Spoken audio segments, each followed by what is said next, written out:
Y este domingo se estrenó La peste chavista, una serie documental escrita, realizada por el activista en derechos humanos, abogado, poeta, educador Gustavo Tovar Arroyo.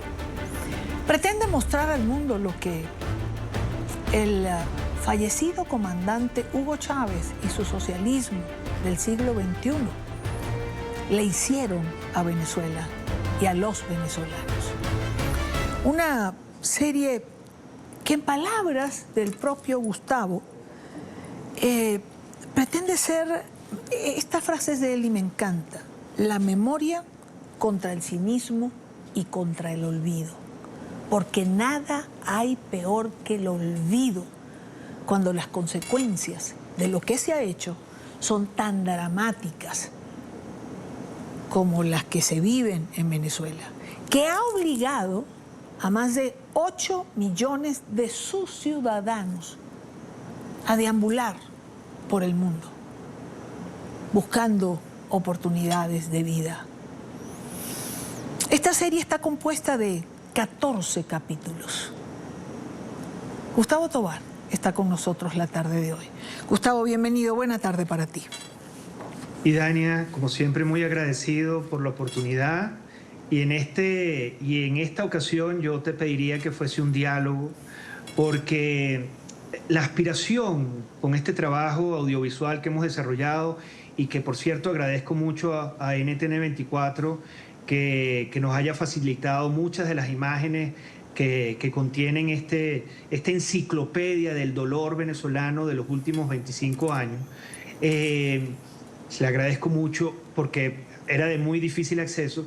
Esta enciclopedia del dolor venezolano lo que aspira, Idania, es crear conciencia frente a la coyuntura, lo que estamos viviendo, pero sobre todo para el futuro. Es un trabajo casi académico en el que, por suerte, hemos tenido la oportunidad no solo de entrevistar a las personalidades más relevantes de la historia actual de Venezuela, sino también al pueblo llano, para que dentro de 20 años, 30 años, 100 años, Idania, si la civilización sigue existiendo, busquen una referencia y sepan que el dolor no solo fue interpretado por las mentes o por los políticos más relevantes de nuestro tiempo, Felipe González, Oscar Arias, Mario Vargas Llosa, premios Nobel, expresidentes, Sebastián Piñera, Vicente Fox, no solo por ellos, sino en un 80% de las ocasiones por el pueblo venezolano,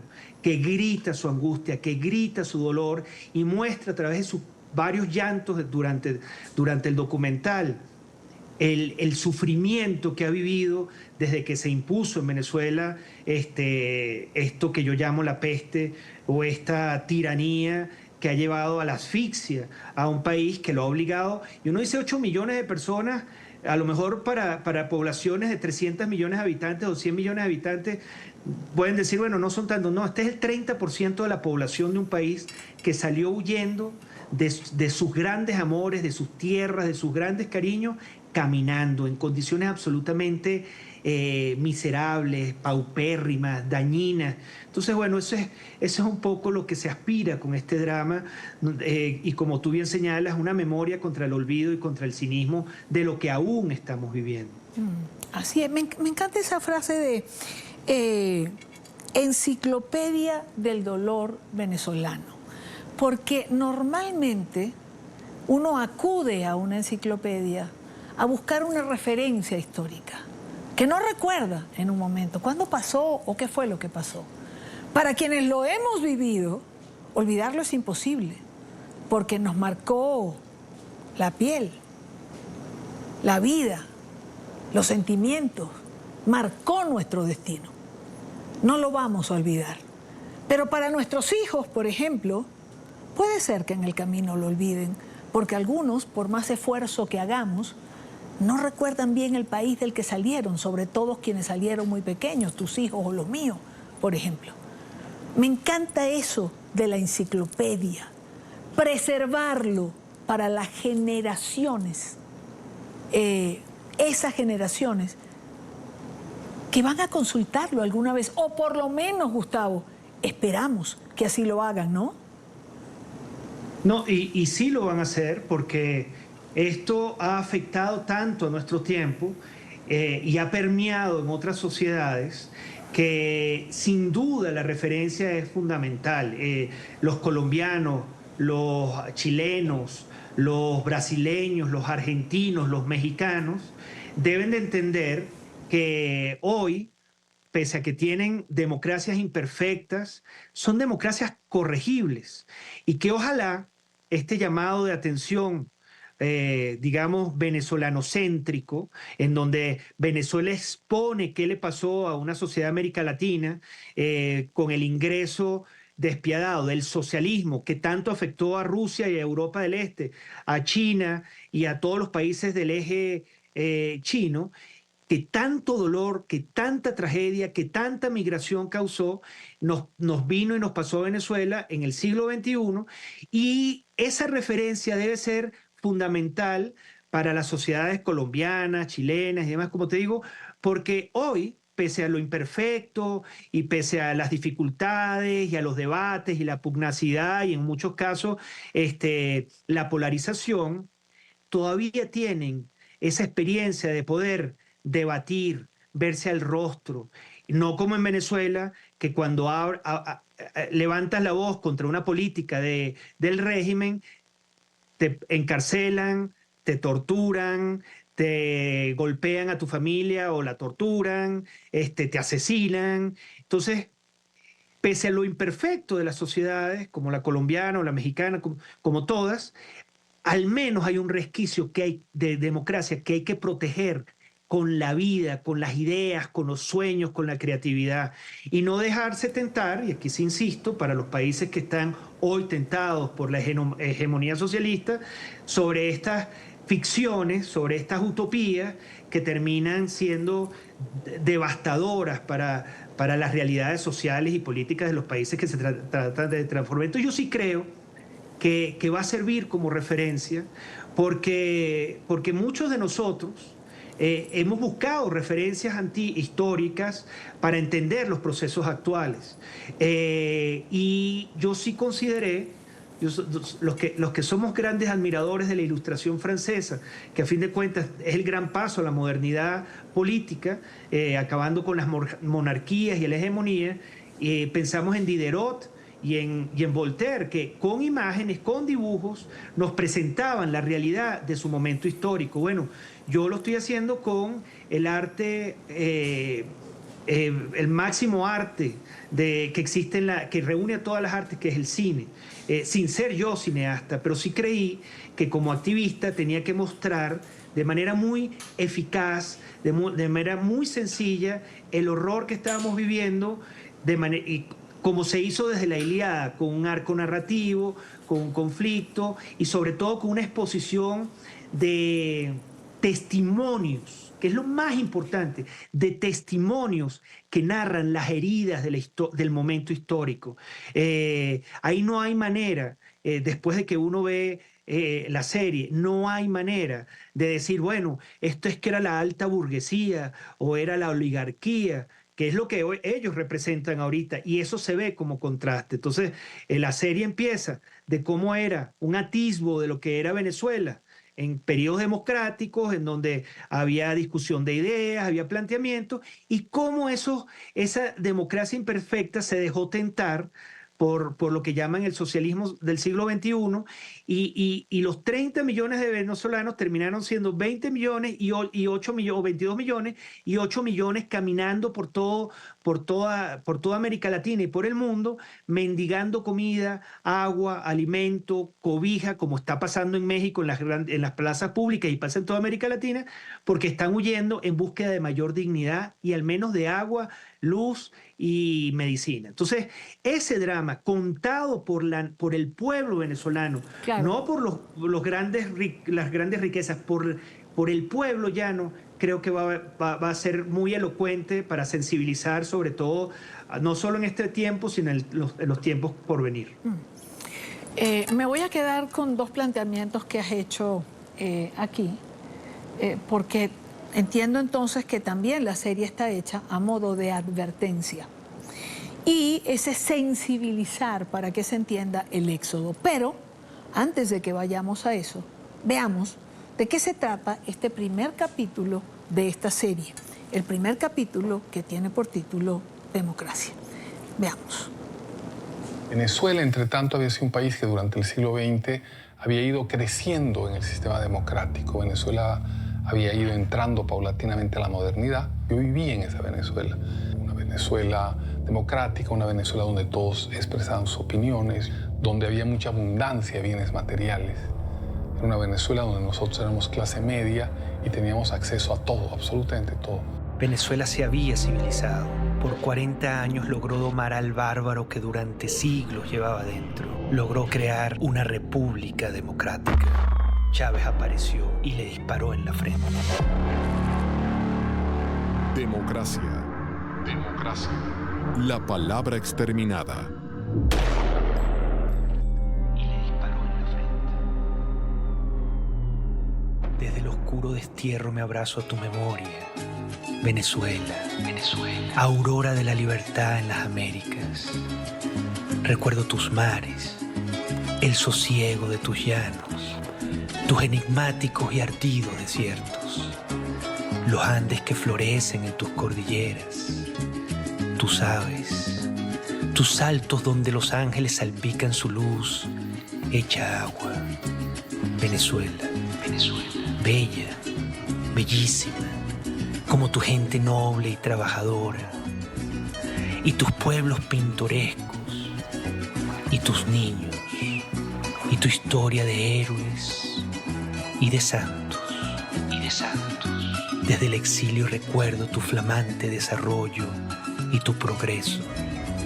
Recuerdo tu cultura y tus tradiciones.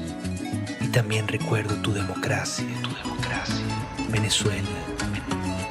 Desde el exilio recuerdo tu bella luz, pero también esa sangrienta sombra. Venezuela es un país que por un tiempo fue una referencia a nivel mundial y sobre todo a nivel latinoamericano. Mientras países estaban en medio de dictaduras militares, Venezuela estaba en medio de un proceso democrático que se venía fortaleciendo. Por un tiempo Venezuela fue un lugar no nada más en donde la democracia prevalecía, sino en donde los ciudadanos de a pie podían alcanzar sus sueños, en donde los ciudadanos de a pie podían salir adelante, podían soñar con un futuro mejor, podían trabajar para tener ese futuro mejor. Venezuela fue un país de arte, de cultura, de belleza y espectáculo. Llegó a ser una potencia mundial en democracia y tolerancia.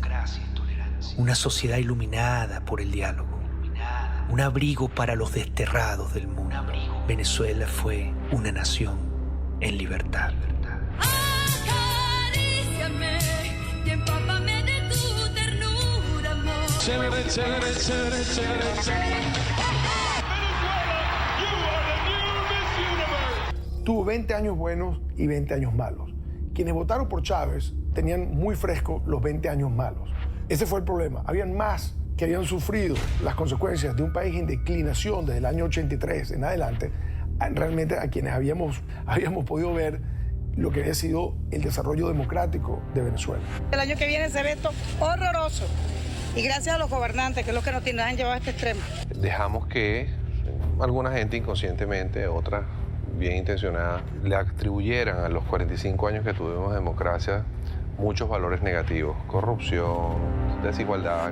Señor presidente, aquí está flotando en el ambiente una palabra que parece que todo el mundo tiene miedo de mencionar y es devaluación. Hay una serie de rumores y de desinformaciones que parecen tender a hacer perder la credibilidad en el sistema bancario. Había problemas como en cualquier nación. Eran muchos más los aciertos de la democracia que sus calamidades. No lo pudimos ver. Es el deterioro creciente de los partidos políticos que venían deteriorándose a ojos vistas, acusándose de corrupción sin pruebas de ningún tipo, frenando los relevos, impidiendo el surgimiento de nuevas voces, de visiones más modernas del mundo y sus problemas. Tanto Pérez como el doctor Caldera, que fueron reelegidos. Esa reelección castró y simplemente fulminó el relevo político, que es el que en buena lid pudo haber llegado a la presidencia de Venezuela. No podemos permitir que las viejas ideas políticas frenen el progreso del país. Nuestra gente merece una vida mejor. La democracia no aguanta un fracaso más. Su honestidad está uniendo a Venezuela. Cuando comienza a decaer no la democracia, sino la confianza en los partidos políticos de Venezuela, pues emerge un grupo de militares. Y hay que señalar que para los venezolanos, buena parte de ellos, los militares son personajes muy importantes, son como deidades. Y lo que necesitamos es un militar, y eso lo decían antes del chavismo. Necesitamos un nuevo Pérez Jiménez, necesitamos un militar. Entonces la gente que estaba asociada con la izquierda le gustaba a Chávez porque tenía un discurso antisistema, pero también los que les gustaba a la derecha porque decían que iba a ser un nuevo Pérez Jiménez. Entonces la derecha más ortodoxa, la derecha militar. Pérez Jiménez había ejercido una dictadura cuyo progreso económico y social fueron muy notables. Aquella nostalgia de bienestar confundió al país. Ya basta de tanta ignominia, basta de tanta traición. Hemos salido ahora mismo a combatir en las calles y caminos de Venezuela para recuperar con nuestros propios brazos el honor mancillado de la patria. Mató a centenares de venezolanos en su golpe de Estado. Todas esas muertes quedaron impunes. La mayoría de aquellos asesinatos ocurrieron con un macabro y certero disparo a la cabeza. Lamentablemente, por ahora, los objetivos que nos planteamos no fueron logrados en la ciudad capital. Es decir, nosotros acá en Caracas no logramos controlar el poder. Desde la cúpula del poder en Venezuela se gestó este movimiento. Había un sentimiento revolucionario. O sea, había como que hay que salir de esto. Es que yo no estoy convencido de que el golpe felizmente frustrado haya tenido como propósito asesinar al presidente de la República. Afirmar que el propósito de la sublevación fue asesinar al presidente de la República es muy grave.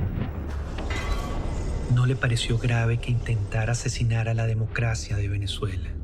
Caldera, en uno de los actos más trágicos y responsables de la historia de Venezuela, liberó al asesino en serie, Hugo Chávez. Finalmente, el comandante Hugo Chávez está en libertad. Ya está en la calle. Nosotros los venezolanos, como venezolanos que nos sentimos, estamos orgullosos de que bajo el gobierno de Caldera se le haya dado su sobreseimiento. La sociedad venezolana con el chavismo se lanzó a una aventura, de esa típica aventura que, bueno, vamos a castigar a los que están gobernando castigándonos a nosotros mismos. Y la gente decidió, como han decidido otras sociedades a lo largo de la historia, lanzarse al vacío.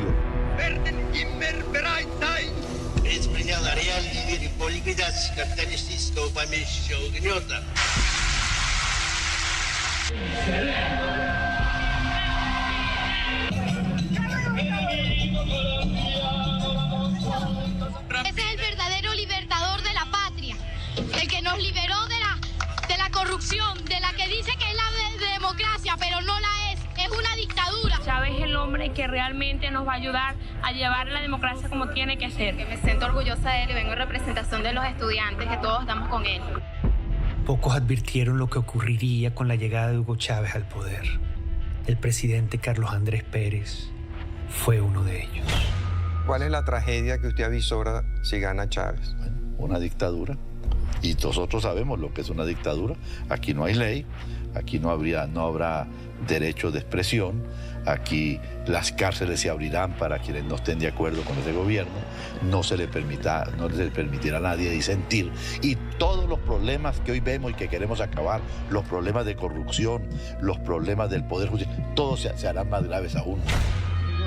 Este es el nuevo presidente de la República de Venezuela, Hugo Chávez Frías. Juro delante de mi pueblo, impulsaré las transformaciones democráticas necesarias para que la República Nueva tenga una carta magna adecuada a los nuevos tiempos. lo juro. El riesgo de la frivolidad. Yo recuerdo a muchos venezolanos y venezolanas celebrar la llegada de Chávez al poder como una gran bocanada de aire fresco. Aquel aire fresco sería una era de balas, de tanques, de hambre y miseria, de enfermedad y tortura. Sería una era de exterminio y muerte. Si un país no puede inmediatamente calificar a una persona como esta, un criminal, y luego al poco tiempo lo hacen presidente de Venezuela, y lo hace la sociedad en su conjunto, lo hacen no los desesperados, lo hacen los más adinerados, lo hacen empresarios importantes, medios de comunicación. La responsabilidad conjunta de los principales elementos de la sociedad venezolana en que había un criminal es realmente imperdonable. Yo no soy el diablo. Había asesinado la democracia. Iniciaba el tiempo doloroso de la desolación y la ruina.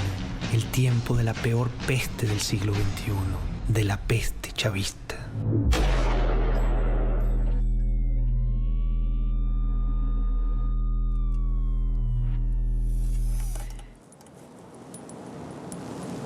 Yo creo que todo aquel que vea un capítulo de esta serie, el primero que hemos visto, necesariamente se quedará un par de segundos, porque estoy en televisión, donde el tiempo hay que acelerarlo, porque me quedaría varios minutos reflexionando. Retomo la pregunta, pero es que no puedo dejar de decirte qué trabajo. Lo conozco porque hemos trabajado juntos mucho tiempo y porque juntos hemos caminado un trecho muy largo en este recorrer de los venezolanos en un exilio que nunca imaginamos. Sí, Dania, fíjate que me conmueve escucharte porque cuando yo decidí hacer este trabajo, a raíz de la muerte del hijo de mi adorada, queridísima Gisela Berrizbeita, que era una activista de derechos humanos, básicamente porque siento que el arte es la bala más fulminante contra las tiranías. Pero yo no sabía nada ni de periodismo, ni de cine, yo era un activista básicamente. Y por cosas del destino, el día después de que decidí hacer este trabajo, me topé contigo aquí en la Ciudad de México, que venías, creo, a una presentación de la CIP, y te dije, Idania, ¿cómo estás? Quiero contarte algo, quiero hacer un documental que narre el horror que hemos vivido los venezolanos, ¿me ayudas? Y los dos nos conmovimos, nos abrazamos y dijimos, no lo voy a decir como se dice en Venezuela, pero vamos a echarle, vamos juntos, vamos a darle. Y desde ahí, Dania, con filigrana, con pasión, pero sobre todo con conciencia, hemos decidido levantar la voz de manera muy elaborada, muy sensible y muy bien trabajada para que el mundo y para que la historia sepa el drama que vivimos. Fíjate que aquí, una cosa que quise rescatar, porque hay que rescatarlo, es que a veces los pueblos se equivocan. Y ahí puse cómo el pueblo llano, que después veremos durante los diferentes capítulos cómo va cambiando hasta la agonía, hasta el grito, el llanto y la desesperación, favorecía la alternativa de Chávez, creía en Chávez y consideraba que era el salvador, el redentor del país. Lo que no se imaginaba es que la rabia no es buena consejera para armar, o el resentimiento y el socialismo, sin duda alguna, no son buenos consejeros para armar una sociedad, un país, que en el caso venezolano era la sociedad, el país más rico de América Latina, con la democracia más mejor desarrollada y más ejemplar del continente, y cómo la rabia, el resentimiento y todo el modelo del socialismo político hizo naufragar a una nación. Pero lo rescato, digo, sí, lo querían, lo buscaban, pero también, y las élites se apoyaron en él porque pensaban que lo iban a manejar y lo iban a controlar. Sin embargo, eso representó, como dice Laureano Márquez, como ha ocurrido en otras sociedades como la alemana, la china o la italiana, en un suicidio, en un acto que por hacerle daño a alguien terminó haciéndonos daños a todos. Claro. Y eso lo rescato, pero rescato particularmente, querida, que ese momento en el que en la Ciudad de México nos topamos y te conté que tenía esta iniciativa y tú desde el primer día, y sin ningún interés. Esto es importante resaltarlo, Idania, porque esto no persigue fines de lucro, esto no persigue fama, esto solo persigue conciencia. Y es una enciclopedia del dolor de una de las naciones, de la nación que paradójicamente le dio independencia y libertad a las Américas, que la introdujo con la modernidad. Entonces, bueno, por eso tiene doble peso, claro, el que hayamos decidido hacer algo así. Ya estamos por finalizar, Gustavo. ¿Es una advertencia? Sin duda es una advertencia para otras sociedades que, pese a la pugnacidad, la polarización y las rabias que representa todo sistema democrático, tiene que tener cuidado, porque el socialismo instaurado en los países no es buen amigo. Está repleto de resentimiento, está repleto de odio, eso también lo vamos a ver, está repleto de injusticia y de mucha corrupción. Mucha corrupción. Esos redentores que dicen que están en contra de la corrupción y van a cambiar el sistema y tal, se han convertido en los más corruptos de la historia de las Américas. Siendo NTN24 el canal de las Américas, hay que mencionarlo, los más corruptos, los más ladrones, los más despiadados terminan siendo esos que con la bandera del socialismo dicen que van a cambiar una sociedad, y los ejemplos están por todos lados. Todos han terminado presos, bueno, en el caso venezolano están en el poder, pero todos han terminado presos, perseguidos por corrupción. Entonces, cuidado, países de América, países del mundo y sobre todo generaciones futuras. Cuidado, porque terminan siendo unos cínicos, unos mentirosos que devastan sociedades. El próximo lunes, esta serie, Gustavo publica los domingos un capítulo nuevo en su canal de YouTube, y los lunes vamos a comentarlo con él durante estos 14 capítulos. Él estará con nosotros aquí en el programa y los podremos comentar, y seguramente pues vamos a compartir con ustedes el capítulo en cuestión. Gustavo, como siempre, pues es un gusto compartir contigo. Muchísimas gracias. Y Dania, yo no sé si yo tendré la oportunidad de hacerte una pregunta corta. Claro. Porque me interesa en ese mismo espíritu de recrear cómo era el país, que tú, que fuiste una periodista líder del momento en donde Venezuela vivía la democracia, ¿cómo era ese país? Te lo digo para gente que no conoce de la Venezuela pre-Chávez, que no sabe qué se perdió. ¿Cómo era tú que lo viviste desde el centro de la noticia? ¿Cómo se llevaban los políticos? ¿Cómo era la cultura? ¿Cómo era la libertad? ¿Nos podrías contar un poco tu experiencia en ese sentido? Era un país libre, donde se podía disentir, donde los periodistas podíamos trabajar, donde había medios de comunicación. Leía un titular, por cierto, en estos días, reciente, ahora del 27 de enero, donde decía que 400 medios de comunicación han cerrado en los tiempos de revolución en Venezuela. La Venezuela que yo viví era una Venezuela con medios de comunicación, donde los periodistas podíamos hacer nuestro trabajo. ¿Que el poder se incomodaba? Claro que sí. Recuerdo un reportaje que hice sobre el estado de los hospitales públicos, siendo Jaime Lucinchi presidente de Venezuela, que lo disgustó muchísimo y hasta me llamó y me hizo un par de comentarios, pero me dio una entrevista y yo fui y lo entrevisté. Esa era la Venezuela que yo viví, donde los políticos podían estar cada uno en sus ideas y cada uno en sus ideales, pero podían acordar en un Congreso que era plural, en un Congreso donde había dos cámaras que garantizaba de alguna manera que las leyes tuviesen una mayor discusión, donde teníamos acceso libre para entrar y salir los periodistas. Que era un sistema imperfecto, como bien lo describiste, claro que sí, ¿quién dice que era perfecto? Como decía Pedro Mario Burelli, quizás fueron 20 años buenos y 20 años malos, y sobre esos años malos se montó Hugo Chávez para llegar al poder, y Venezuela le apostó a tener un Mesías, y los Mesías, lamentablemente, no existen. Jesucristo se murió, hasta ahora no hemos tenido otro. Era un país...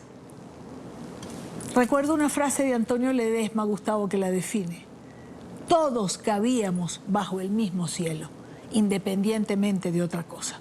Eso es más o menos lo que te puedo decir, que creo que describe, a grosso modo, la Venezuela que tú y yo vivimos y que lamentablemente otros no, y que nuestros hijos no tuvieron la oportunidad de ver. Esa es la Venezuela. Y la nostalgia, me imagino compartida, me gustaría también escucharte, de poder debatir, de poder estar con un representante de un partido un día y con otro representante, y que Eduardo Fernández hablase con Carlos Andrés Pérez, y que el viejo Prieto que tanto enfocaba desde su partido el ME podía estar en discusiones con otros. Ese país en donde nos sentábamos en una mesa, la familia, y no peleaba porque éramos comunistas o no comunistas, o socialistas o no socialistas, o capitalistas. Esa nostalgia de la fraternidad. Yo me acuerdo que Luis Pérez Orama decía, Venezuela era uno de los países más igualitarios del planeta Tierra, porque el ejemplo de Bolívar. Pero así es. Y era lo que te decía, un país plural, donde valía la discusión. Pero te debo esa respuesta para la próxima semana, porque el tiempo ya nos marca que debo despedirte. La próxima semana tendremos tiempo de esta conversación, como tú bien lo señalaste, y hablamos de ese segundo capítulo. Solo dime el título del próximo capítulo. Curiosamente, Chávez, que se celebra el 4 de febrero, la semana que viene, su aparición pública en el escenario político venezolano. Vamos a ver quién fue Chávez y cómo llegó al poder, para la memoria, contra el cinismo y contra el olvido. Gustavo Tovar, escritor, realizador de esta serie La Peste Chavista. Gracias, Gustavo. Un abrazo grande. Nos vemos la próxima semana. Gracias a ti, Ida.